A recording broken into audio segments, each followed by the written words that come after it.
l'invité de la matinale. KTO Radio. Dimanche 5 mai est la journée internationale de prière avec les chrétiens d'Orient. En ce temps pascal, les chrétiens d'Orient et d'Occident sont appelés à prier ensemble et à méditer les actes des apôtres. L'occasion ce matin de faire un point sur ces communautés souvent minoritaires et qui, pour certaines, connaissent à l'heure actuelle la guerre et les persécutions. Pour ne pas les oublier, nous recevons ce matin Églantine Gabex et Yalé. Bonjour. Bonjour. Vous êtes chargé de mission à l'œuvre d'Orient qu'on entend régulièrement sur notre antenne. Et vous avez également vécu, je le précise à nos auditeurs, de nombreuses années, plusieurs fois en Syrie et en Irak, notamment auprès de la communauté monastique Mar Moussa au nord de Damas. Églantine Gabex Yalé, quelle est l'origine de cette journée internationale de prière avec les chrétiens d'Orient ? Eh bien, elle existe depuis, c'est la 7e année, ou la 6e d'ailleurs, j'ai un doute. C'est l'œuvre d'Orient qui en est à l'origine, parce qu'on a pensé que c'était un moyen de sensibiliser positivement à ce que vivaient les chrétiens d'Orient. Parce que souvent, on entend parler des chrétiens d'Orient qui sont dans des situations, comme vous l'avez évoqué, soit de guerre, soit de conflits, soit de catastrophes naturelles. Et la journée des chrétiens d'Orient, qui a lieu donc le 6e dimanche après Pâques, permet de mettre un focus, une lumière sur leur situation, mais de manière un peu plus positive, en encourageant les chrétiens d'Occident, entre guillemets, à prier pour leurs frères chrétiens d'Orient, et inversement. C'est-à-dire qu'en Orient, on contacte les communautés religieuses avec lesquelles on travaille et on leur demande un échange de prières. Et donc c'est une journée un peu qui nous permet de penser les uns aux autres. Et ça se passe dans tous les diocèses, dans toutes les paroisses ? Alors, c'est à l'initiative des délégués de l'œuvre d'Orient ou des prêtres ou des paroisses. Donc, c'est pas, pour l'instant, c'est pas dans toute la France, mais on espère qu'un jour ce sera un peu plus répandu. Dimanche a lieu la messe annuelle de l'œuvre d'Orient qui tombe donc cette année la même journée que cette journée des chrétiens d'Orient. Et donc, ce sera l'occasion d'une grande fête en amont avec des communautés orientales qui vont participer à la messe, qui sera célébré par Monseigneur Rafik Nara, qui est un vicaire à Nazareth, le vicaire du patriarcat latin. Donc, pour une fois, ce sera une messe latine. D'habitude, l'œuvre d'Orient fait des messes dans un rite oriental, mais elle sera entrecoupée de chants chaldéens, de chants ukrainiens, de prières en arabe, en araméen, en roumain, en arménien. Et donc, tous les rites un peu orientaux seront représentés. Alors, les chrétiens d'Orient est un terme générique, on pourrait dire. Allons un peu plus dans le détail. Qui sont ces chrétiens d'Orient ?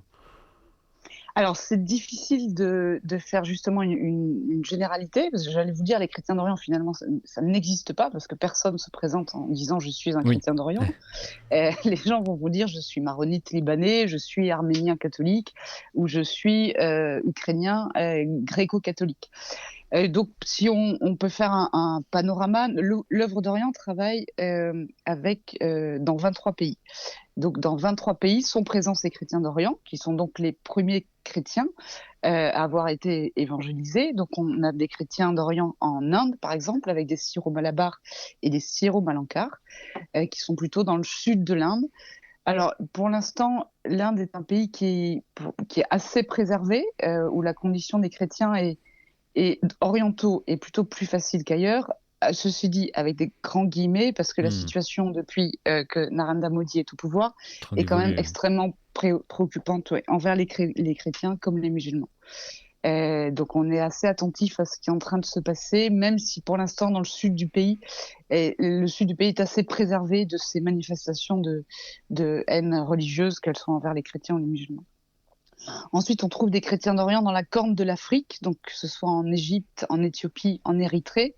Là, avec des situations très disparates aussi. D'un côté, on a l'Égypte avec ses 10 millions de Coptes, donc essentiellement orthodoxes, et 200 000 ou 300 000 Coptes catholiques, qui ne subissent pas de persécution, mais qui subissent des discriminations, notamment dans les postes de pouvoir, dans l'armée, avec de temps en temps des attentats envers la communauté chrétienne, même si les choses depuis que le général Al-Sisi est au pouvoir ont tendance un peu à se calmer, mais pas forcément. Parce que Al-Sisi est un pouvoir fort, donc les choses se calment d'une manière générale. Mais voilà, donc c'est une grande communauté, c'est une des plus grandes communautés avec les Indiens de chrétiens orientaux.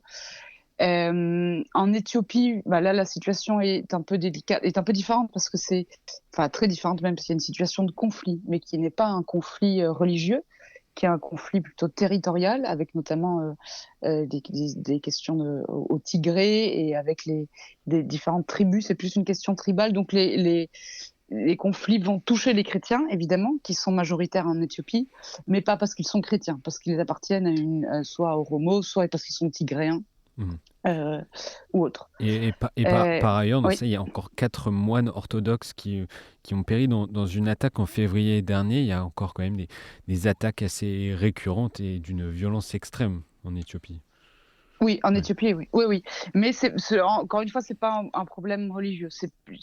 Alors, je me souviens pas exactement de ce qui s'est passé contre ces moines, mais c'est avant tout un problème de territoire et un problème tribal. Donc, les chrétiens sont touchés au même titre que les autres. Et enfin, il y a l'Érythrée. Alors là, c'est un pays auquel on n'a pas du tout accès. On a 2 missiles dominici qui ont pu s'y rendre il y a 4 ans, dans mon souvenir. Mais là, c'est un régime d'une rare violence et une dictature assez et brutale et qui, en fait, les Érythréens sont obligés de faire leur service militaire à vie. Et là, donc c'est pour ça qu'on retrouve beaucoup d'Érythréens, notamment en France, qui fuient leur pays. Et là, il y a par contre, c'est un pays qui est majoritairement chrétien, mais il y a un acharnement contre les catholiques en particulier parce que le gouvernement a l'impression que c'est le lieu où la rébellion peut naître, entre guillemets. C'est-à-dire les catholiques ont des écoles, ont des hôpitaux et ont récemment fait fermer ces écoles catholiques et ces hôpitaux catholiques pour un peu museler tout ce qui pourrait ressembler à une petite protestation. Mais encore une fois, on a très très peu de nouvelles de ce qui se passe vraiment dans ce pays. D'accord. Dans les autres zones où sont présents des chrétiens d'Orient? Alors, il y a évidemment le Moyen-Orient. C'est en général, on associe spontanément les chrétiens Oui. d'Orient au Moyen-Orient, mais c'est vrai que leur présence est plus large. Alors, le Moyen-Orient, comme on le sait, c'est une situation en Syrie tragique, avec une guerre qui dure depuis 2011, donc depuis 13 ans.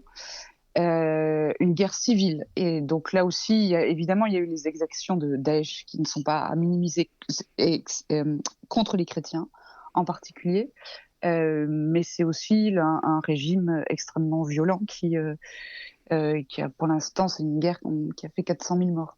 Et il y a aussi des chrétiens d'Orient, bien sûr, en Terre Sainte, mais aussi en Europe de l'Est, comme en Ukraine, en Roumanie ou en Arménie.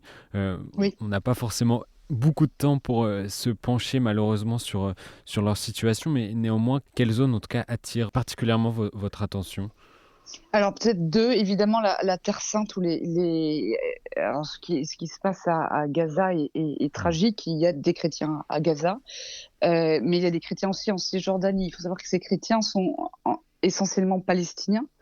Et donc ils sont pris un peu vraiment entre deux feux, si l'expression n'est pas forcément heureuse, mais donc on pense beaucoup à ces chrétiens qui à terme risquent de disparaître de Terre Sainte parce qu'ils sont déjà de moins en moins nombreux, ils sont 2%, et ne se sentent plus en sécurité, que ce soit côté israélien ou côté palestinien.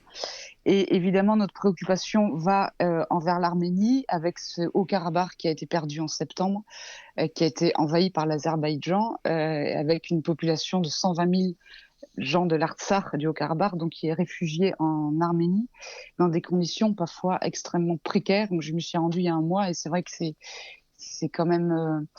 j'ai visité des familles qui sont dans des maisons qui n'ont pas de fenêtres, par exemple, et en sachant que l'Arménie est quand même un pays très froid l'hiver. C'est des conditions extrêmement précaires, surtout pour ceux qui étaient arrivés en 2020 lors de la Première Guerre, qui sont moins aidés que ceux qui sont arrivés en 2023. Et notre préoccupation à l'œuvre d'Orient, c'est aussi que l'Azerbaïdjan grignote petit à petit le territoire arménien, comme il est en train de faire, dans un silence absolu, de prendre, d'occuper des villages. Églantine Gabec-Sialé, c'est une question peut-être un peu naïve, mais pourquoi ne pas laisser dans l'oubli ces minorités chrétiennes? Parce que si on nous, on pense à l'œuvre d'Orient, et d'ailleurs moi aussi personnellement, que que ces minorités chrétiennes, alors surtout là où elles sont minoritaires, en Arménie c'est pas le cas, ni en Ukraine, mais que ce soit au Moyen-Orient ou ailleurs, en fait elles ont un rôle à jouer. Et elles jouent ce rôle notamment à travers des écoles et des hôpitaux. Elles ont cette capacité et cette vocation à accueillir tout le monde. Donc les écoles chrétiennes au Moyen-Orient accueillent des élèves chrétiens et musulmans, comme les hôpitaux accueillent évidemment tous ceux qui s'y présentent. Et donc ce sont des lieux pour nous où se forment les citoyens de demain qui seront imprégnés de ces valeurs que portent ces communautés religieuses, ces valeurs d'accueil, de partage et d'écoute. Ils ont un engagement très actif dans la société, envers tout le monde. Oui. Oui. Ils ont un engagement actif et aussi, surtout, enfin ça, je l'ai vu à Mossoul par exemple, où il y a presque aucun chrétien qui est revenu à Mossoul parce que le traumatisme a été très fort parce que Daesh leur a fait subir. Mais les Mossouliotes le disent, mais on veut que vous reveniez parce que sinon nous on vit tout seul en vase fermé et on n'a plus d'altérité. Et donc c'est aussi intéressant de voir que les musulmans dans ces pays qui traditionnellement, où les chrétiens et les musulmans ont vécu ensemble, attendent aussi que les chrétiens reviennent ou qu'ils ne partent pas en tout cas pour avoir cet autre avec qui ils ont envie de discuter, d'échanger et qui leur renvoie et qui ne les laisse pas tout seuls enfermés dans un schéma quel qu'il soit. Et pour terminer cette interview, Églantine Gabec-Sialé, on l'a dit, vous avez vécu plusieurs années en Syrie, en Irak. Vous avez écrit un livre qui s'appelle Dieu au milieu des ruines, qui va apparaître prochainement. Je crois qu'il n'est pas encore sorti, c'est ça? Oui, le 10 mai. Aux éditions MAM. Et vous revenez notamment sur votre vie sur place, où la foi et l'espérance restent omniprésentes malgré la violence, les guerres, la famine, la souffrance. Qu'est-ce que cette présence de la foi, malgré tout ça, a suscité en vous? Eh bien, une grande curiosité. C'est-à-dire, je comprenais pas quand j'étais en Syrie assez jeune, j'avais 25 ans, mais ensuite, donc c'était avant la guerre. Mais avec mon travail à l'œuvre d'Orient, j'ai rencontré beaucoup de communautés religieuses qui étaient dans des situations mais épouvantables. Et à chaque fois, et notamment les religieuses, avaient ce sourire, cette disponibilité, cette espérance. Et je me suis dit, mais comment c'est possible? Et donc, en fait, presque de manière machinale, désormais, quand je me déplace pour l'œuvre d'Orient ou autre d'ailleurs, j'essaie de chercher cette source que moi, je n'ai pas.